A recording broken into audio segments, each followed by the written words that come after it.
Welcome to divine news. Peddapalli నియోజకవర్గంలో అలుముకున్న చీకటి నీడలు.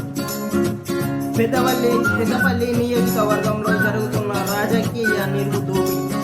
పెద్దపల్లి నియోజకవర్గంలో గత 12 సంవత్సరాల నుండి కాంగ్రెస్ పార్టీలో తన వంతుగా ప్రజలకు అవసరాలను తెలుసుకొని ప్రజలకు అండగా నిలిచిన కట్కూరి సందీప్ గారు ఇప్పుడు జరుగుతున్న ఎంపీ ఎలక్షన్ సీట్ కోసం కాంగ్రెస్ ను కోరగా కాంగ్రెస్ మాత్రం రాజకీయ బుద్ధిని చూపి అతనికి ఎంపీ సీట్ ఇవ్వకపోవడం జరిగింది.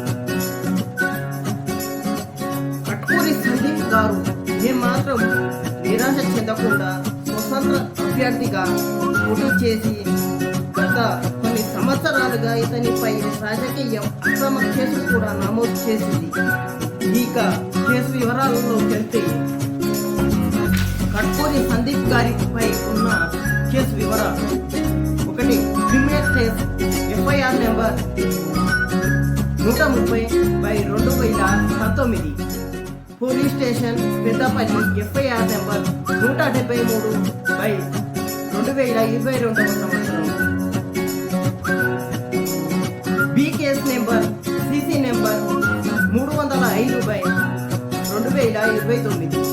JMFC Peddapalli CC number 2019/2023.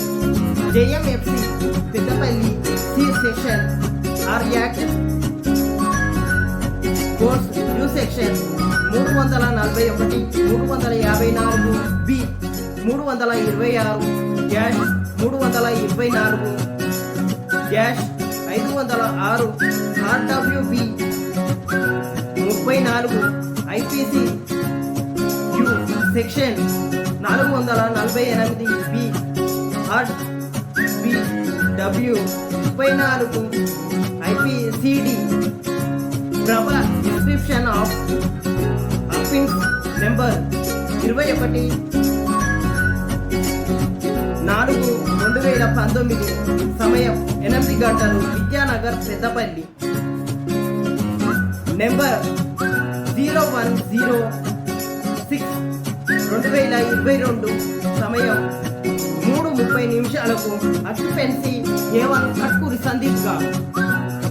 కాబట్టి కట్కూరి సందీప్ గారు ఇలాంటి అక్రమ కేసులను కూడా మోస్తూ ప్రజలకు అండగా నిలుస్తూ ప్రజల కోసం బ్రతుకుతున్నటువంటి కట్కూరి సందీప్ గారికి ఎంపీ పదవిని ప్రజలు ఇస్తారా లేదా అన్నది తెలుసుకుందాం.